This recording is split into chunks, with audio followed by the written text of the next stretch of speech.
Muchísimas gracias por acompañarnos nuevamente. Para aquellos que no me conocen, me presento. Mi nombre es Elena Contreras y soy psicóloga. El día de hoy hablaremos acerca del duelo. La pérdida es algo que está presente en nuestras vidas a lo largo del tiempo de la historia del ser humano. Hemos vivido pérdidas. Es algo que no podemos evitar. La pérdida genera el duelo, que es la expresión de tristeza natural y necesaria ante la pérdida. El proceso del duelo tiene ciertas fases. Se las voy a explicar. Tenemos crisis. La pérdida nos deja paralizado. Es cuando recibimos o somos conscientes de la realidad de la pérdida. Es como que si nos echaran un balde de agua fría. Tenemos el enojo. Eso que se nos fue arrebatado, que no queríamos dar, nos causa enojo con quien creemos que nos quitó lo que queríamos, con quien tiene lo que queríamos o incluso contra nosotros mismos si creemos que propiciamos esa pérdida.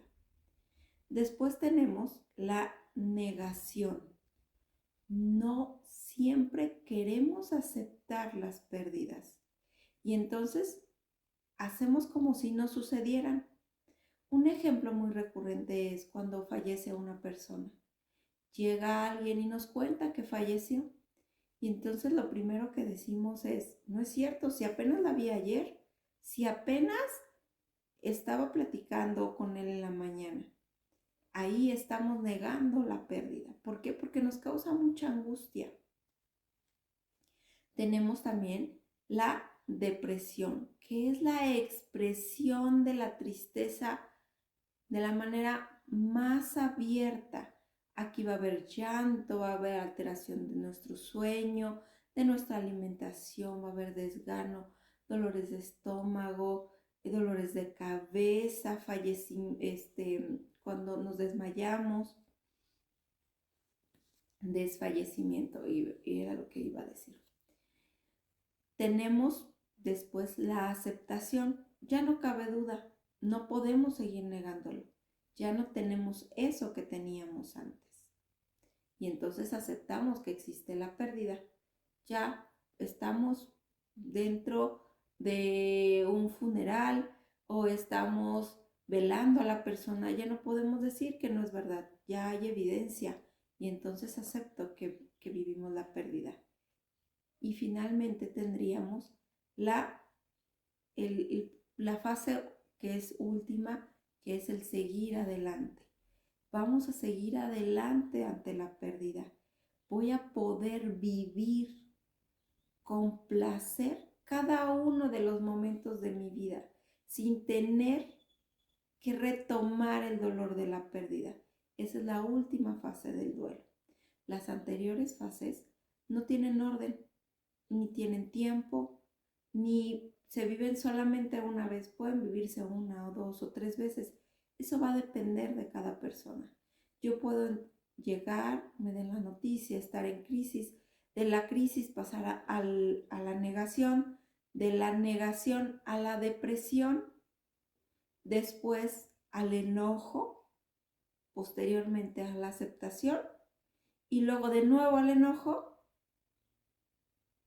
y finalmente al seguir adelante. No hay formas correctas ni exclusivas. Son las etapas y se viven de maneras diferentes para cada persona, pero todas las pasamos, aunque no nos demos cuenta. ¿Qué cosas nos ponen en duelo?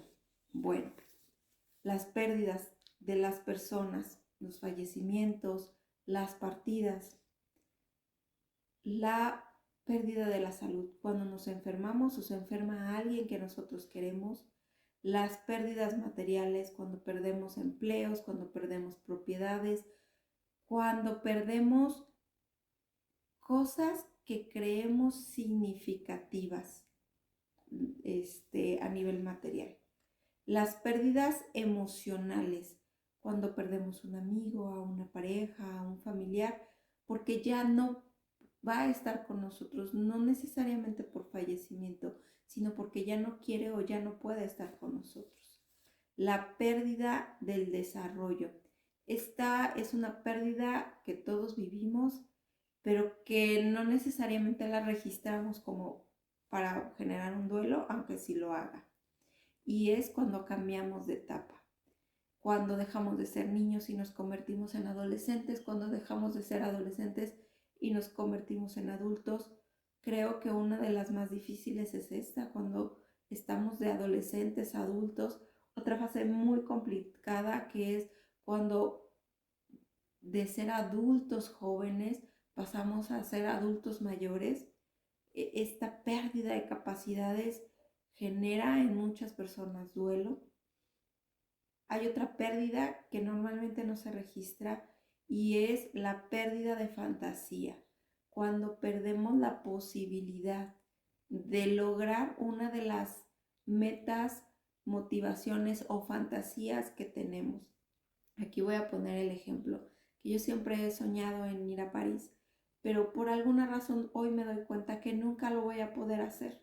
Entonces voy a entrar en duelo porque me duele el saber que ya no voy a ir a conocer la Torre Eiffel o ya no voy a tener mi sello en el pasaporte o lo que a mí me motivaba para ir a París. Este tipo de pérdidas fantasiosas normalmente no les damos la prioridad o el peso necesario cuando en realidad son muy importantes. ¿Qué hago si estoy en duelo?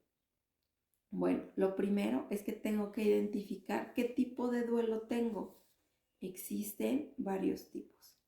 El duelo anticipado es aquel duelo que vivo antes de la pérdida, porque me imagino que va a haber la pérdida y estoy temeroso de esa pérdida. Aquí puedo tener miedo de perder un hijo, a un papá, a una mascota, a un trabajo, y todo el tiempo voy a estar pensando en y si se va, y si me despiden, y si ya no me quiere, y entonces me empiezo a angustiar ante la posibilidad de la pérdida y eso me va a generar un duelo. El duelo patológico, que es aquel que es prolongado, tiene un tiempo largo y aparte me va a afectar en todas las áreas de mi vida.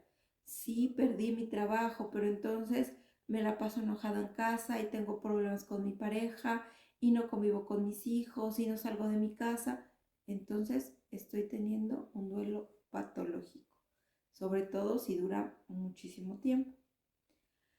El retardado, que es cuando viene la pérdida, lo tomo bien y sigo mi vida normal por un tiempo, pero después como que razono y entiendo la pérdida y empiezo a sufrirla, ¿no? Entonces puede ser que me despidan y lo tomo bien, llego a mi casa y aviso, pues me despidieron, ya lo habíamos hablado, tenemos estas opciones, vamos a seguir adelante, todo va a estar bien. Y de repente en la noche me despierto y empiezo a pensar, ¿qué voy a hacer? ¿Y por qué me despidieron? ¡Qué angustia! Y entonces empiezo a entrar en crisis por la pérdida de trabajo y empiezo mi proceso de duelo. Tenemos el inhibido, que es cuando no nos permitimos vivir el duelo, lo negamos desde nuestro interior y entonces hacemos como si no hubiera existido esa pérdida. Aquí pudiéramos vivirlo más fácilmente, a lo mejor con una mascota. Solo en una mascota no tengo por qué detenerme, no tiene por qué dolerme. Y entonces yo intento seguir adelante. Ese es un duelo inhibido. El enmascarado. Los duelos tienden a presentar muchos síntomas. Voy a hablar de uno de ellos. Me duele la cabeza por la pérdida. Estoy tan triste que mi sistema nervioso ha inflamado un poco mi cabeza. Y entonces en vez de decir me duele la cabeza porque estoy triste, porque perdí a tal persona, me duele la cabeza porque me dio la luz, porque no he comido, porque he tenido muchas cosas en que pensar, porque tuve que arreglar papeles y no enfrento que fue realmente por la pérdida. El duelo patológico. Mi duelo patológico es aquel que nunca supero, que siempre me acompaña, que siento que no me permite vivir porque tengo esa pérdida pendiente que no he podido resolver. Bien, ya que identifiqué qué tipo de duelo estoy viviendo, tengo que entender que la pérdida no es un castigo, es un proceso, es la conclusión de un ciclo, sin importar qué tipo de pérdida sea. Y a lo mejor esto lo podemos entender más fácilmente cuando se nos descompone, por ejemplo, nuestro celular o que se termina una película. Es un ciclo, todo en la vida tiene un ciclo. Pero ¿qué sucede si me despiden de aquel trabajo donde he estado 20 años? ¿Por qué? Yo creí que ahí me iba a jubilar y iba a seguir percibiendo en mi jubilación. Y resulta que me despidieron antes. Lo creo como un castigo. Y en realidad no. Más bien mi tiempo en ese lugar se terminó. Terminé mi ciclo. Ya no hay más que me pueda dar ese lugar, ni yo le puedo dar más a ese lugar. Entonces debemos entender que es un ciclo. Pero ¿qué sucede cuando hablamos de pérdidas de personas, de fallecimientos? De igual manera, la vida es un ciclo y la muerte es la parte final de este ciclo. Es donde culmina, donde todo aquello que se hizo durante el ciclo termina por florecer. Eso es la muerte. La muerte es perfecta. Perdón, la vida es perfecta, es exacta y es única. Por lo tanto, la muerte también lo es. Nunca existen vidas incompletas. ¿Cuántas veces hemos escuchado que alguien dice, le faltó vivir? Es que era tan joven. En realidad, vivió la vida que tenía que vivir. Fue perfecta, única. Y entonces tenemos que celebrar su vida y su conclusión, que es la muerte. Es muy frecuente que no podamos entender esto. Y entonces nos vienen a la mente muchas preguntas como el ¿por qué murió? ¿Por qué él? ¿Por qué no tenemos entendido el concepto del ciclo de la vida cuando existe tanto dolor?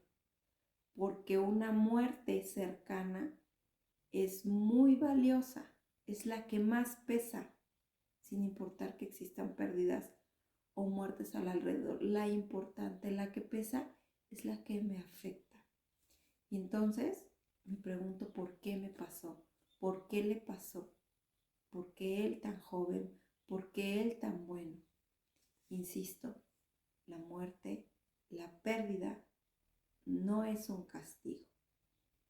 Y pasó porque era el momento de que pasara, porque en ese instante se cerró su ciclo, culminó. Y tenemos que celebrar que culminó esa vida de la manera correcta, como tenía que suceder. Es difícil de entenderlo, pero hay que irlo procesando poco a poco. Dentro de lo que podemos hacer para procesar esta información, también es entender que las personas buenas se pueden celebrar sus vidas y no recibieron un castigo al morir, porque al final tenían que morir como todos tenemos que morir. Pero podemos decir que esa vida se vivió como se tenía que vivir y marcó mi vida y marcó la vida de los demás porque fue correcta, de acuerdo a cómo se le enseñó que viviera. Y entonces, a raíz de esto, yo pude disfrutar a esa persona, pude aprender y pude crecer junto a ella. Su vida fue perfecta porque la vivió como la tenía que vivir. Y hoy, ante su falta, su muerte, yo aprendo y crezco gracias a esa persona. Y entonces valdrá la pena el dolor, porque yo no voy a cambiar ni un instante que viví junto a esa persona por no vivir el dolor de su partida. Prefiero haberlo disfrutado, aprendido y crecido con esa persona a no haberlo conocido para no sufrir. Entonces, esto me va a ayudar a enfrentar, a entender estas preguntas que surgen ante la pérdida de una persona que yo quiero y que creo importante y que creo buena en mi vida y en la vida de los demás. Otro punto importante es que no podemos dejar de sentir dolor ante una pérdida, sobre todo hablando de fallecimientos. Tenemos que sentir dolor, no podemos escapar de él. Entonces tenemos que enfrentarlo, tenemos que vivirlo, no tenemos por qué ocultarlo. La manera más sencilla de terminar con ese dolor tan intenso es pasando por él, y a través del caminar a través de él va a ir acentuándose cada uno de mis pensamientos y de mis temores y de mis angustias, y entonces el dolor empezará a ser menos intensos y entonces tendré un progreso.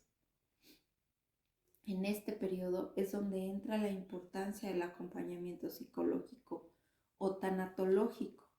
Los profesionales nos ayudan a llevar este camino con mayor facilidad, entendiendo cada cosa que tenemos que entender y pudiendo avanzar paso a paso, sin prisa pero sin dejar de caminar en este proceso doloroso del entendimiento y crecimiento a la partida de alguien.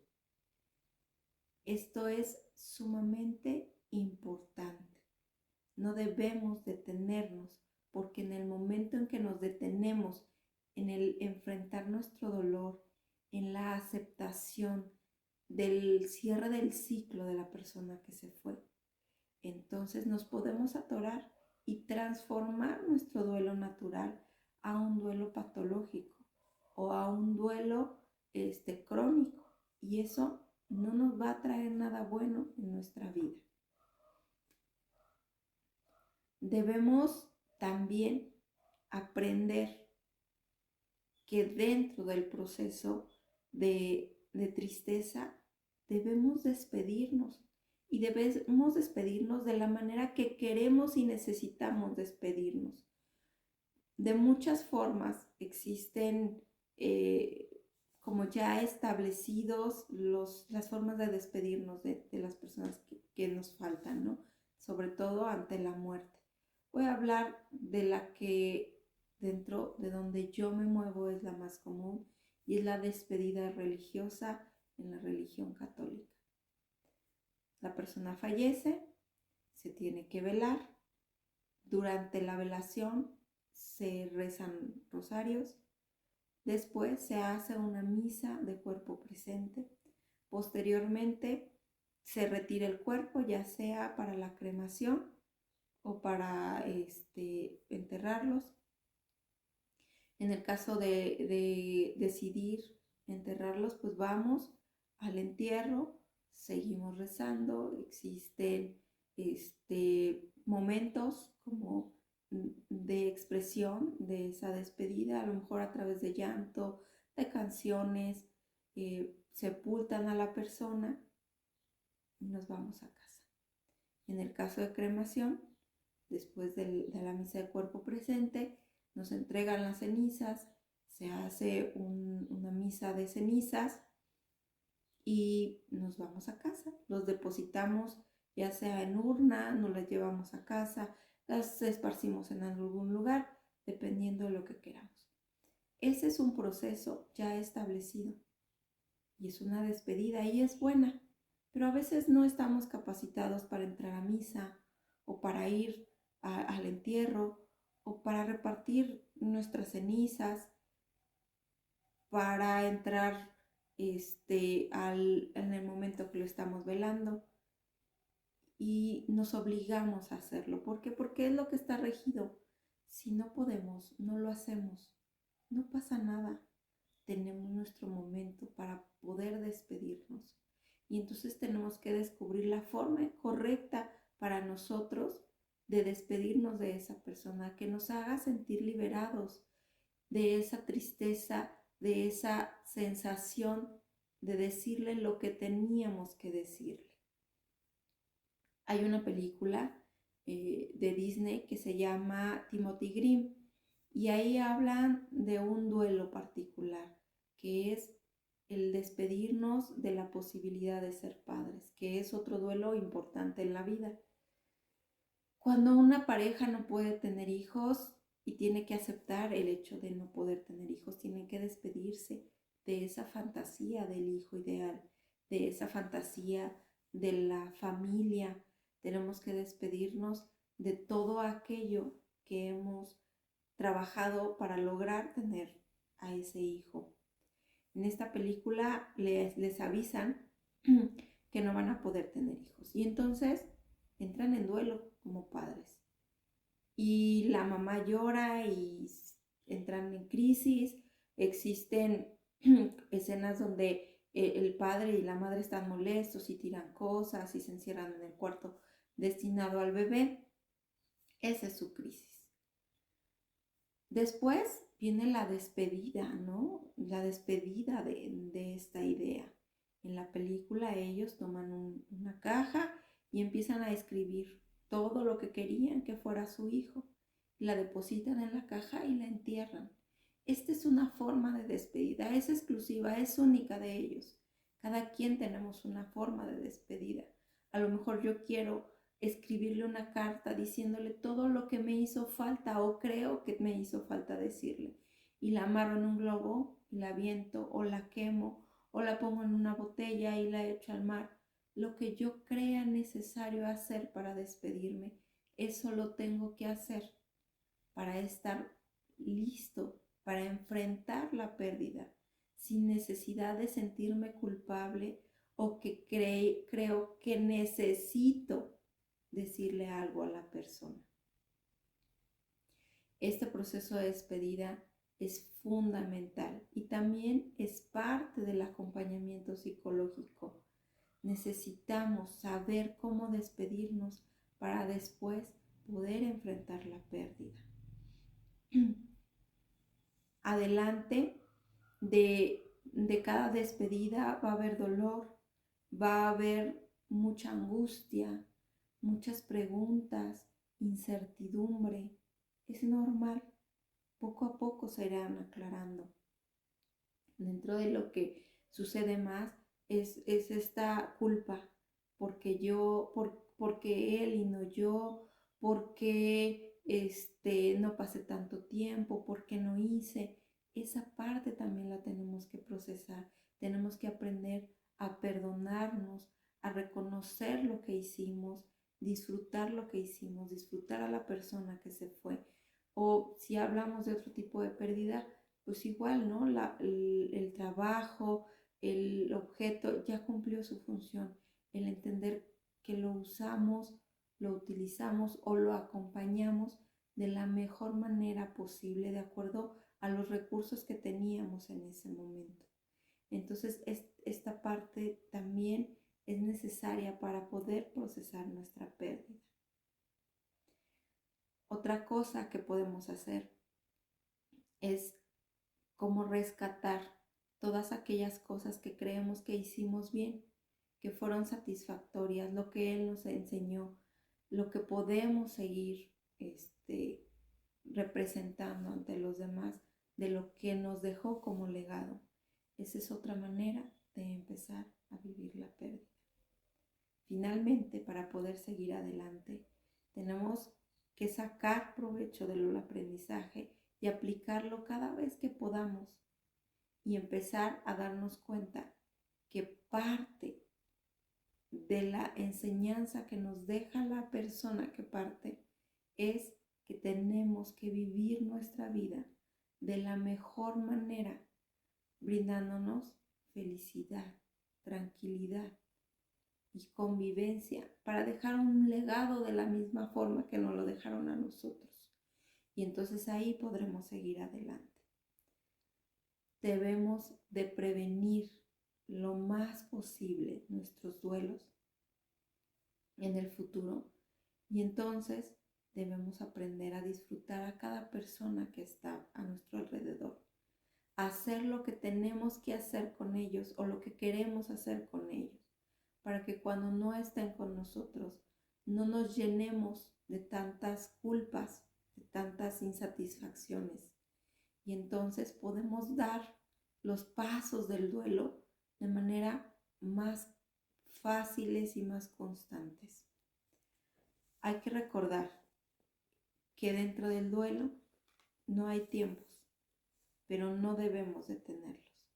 Tenemos que seguir adelante, paso a paso, nunca deteniéndonos en un proceso. Hay que seguir adelante porque la vida nos espera, porque es lo que deseamos y es lo que desean las personas que ya no estén con nosotros. Que sigamos adelante, que disfrutemos nuestra vida como ellos disfrutaron la suya. Y entonces concluiremos nuestro duelo. Espero que esta información les sea de ayuda. Recuerden, los duelos son procesos críticos en la vida. No podemos evitarlos. La pérdida existe. La tristeza por la pérdida existe. Es mejor vivirlo de manera acompañados que vivirlos solos, que vivirlos aislados, sin sentido y atorándonos en una de estas etapas o volviendo a un duelo natural a un duelo patológico. Muy bien, me despido quedando a sus órdenes para cualquier duda, para cualquier consulta que tengan.